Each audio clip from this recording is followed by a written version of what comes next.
Welcome to The Explainer. Today, we're going to pull back the curtain on something we do, I don't know, 100 times a day, but probably never think about. We are going to demystify that little bit of magic that happens between you typing in a web address and poof, a page appearing on your screen. I mean, it feels instant, doesn't it?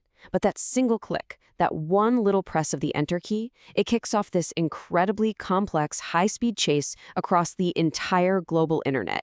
It's a journey that involves, believe it or not, phone books, handshakes, and even traffic cops. So here's our roadmap for today. We're going to follow just one single web request on its amazing trip from your keyboard across the world to some server and then all the way back to your screen. Let's dive in. Okay, so right off the bat, our journey begins with a simple translation problem. See, we think in names, like example.com. But computers, the internet, they think in numbers, specifically IP addresses. And that means your browser's very first job is to be a translator. It has to take that human-friendly name you typed in and figure out the corresponding IP address. That's the actual numerical address it needs to find the server out there on the vast internet. So how in the world does it do that? Well, to make that translation happen, your browser has to go look it up in the internet's own giant global phone book. It's a system known as DNS. You can really just think of DNS as the ultimate directory service. Its entire reason for being is to look up the correct IP address for the name you typed. Seriously, without it, we'd all have to memorize long strings of numbers just to check our email. No thank you. And this lookup process is kind of like a game of telephone, but one that actually works.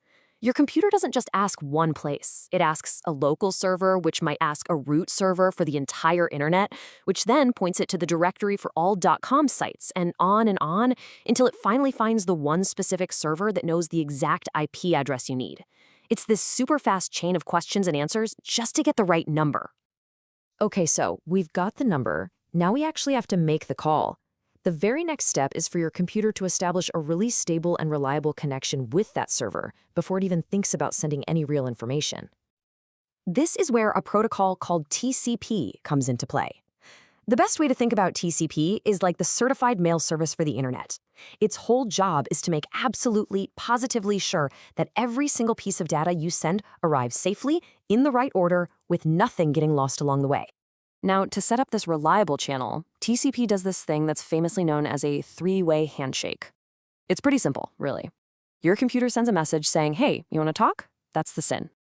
The server replies, yeah, I'm here, I'm ready to talk. That's the SYN-ACK.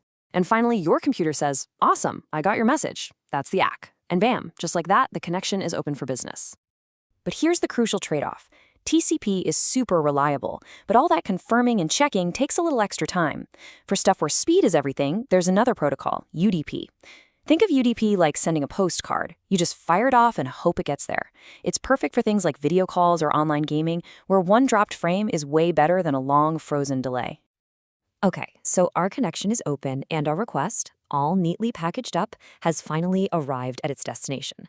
But you gotta remember, for any popular website, it isn't just knocking on the door of one single computer. I mean, just think about it for a second. If every single person trying to visit a major website hit the exact same server at the exact same time, well, that server would get totally overwhelmed and would crash almost instantly.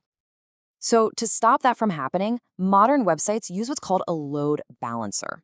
This thing is basically a digital traffic cop. It sits right at the front door and intelligently directs all the incoming requests, spreading them out evenly across a whole fleet of identical servers. This makes sure no single server gets buried in traffic. And working right alongside that traffic cop, a lot of systems also have an API gateway. Now, if the load balancer is the traffic cop for the whole neighborhood, you can think of the API gateway as the front desk concierge for a specific building. It handles things like security, makes sure your request gets routed to the right department, and can even change how the response is packaged depending on if you're on a phone or a desktop.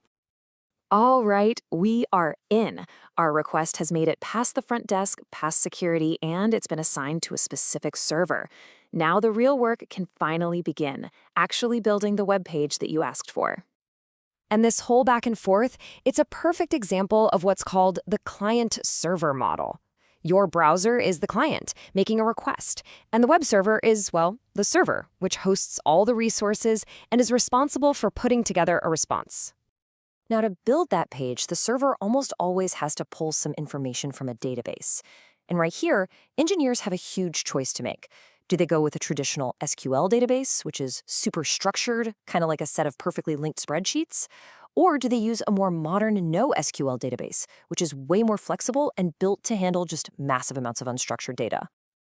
Okay, the page is built, the data is all assembled, but now we have to get it all the way back across the world to your browser.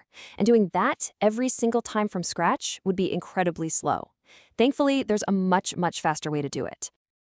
The secret here is a simple but incredibly powerful idea called caching. It basically asks, why go all the way back to the main warehouse every single time you need something? Instead, let's store copies of the most popular items, like images and text, in a temporary spot that's way, way closer to the person asking for it. And this, right here, is the magic behind content delivery networks, or CDNs. A CDN is just a massive, global network of servers that act like a series of local warehouses. They store cached copies of a website's files all over the planet. So when you ask for the page, all the heavy parts, like images and code, are delivered from a server that might be in your own city, not one that's thousands of miles away. It's a total game changer for speed. And that's it. That's our entire journey, all laid out. A lightning-fast trip through the internet's phone book, a polite digital handshake, zipping past traffic cops and front desks, and finally getting delivered from a local warehouse.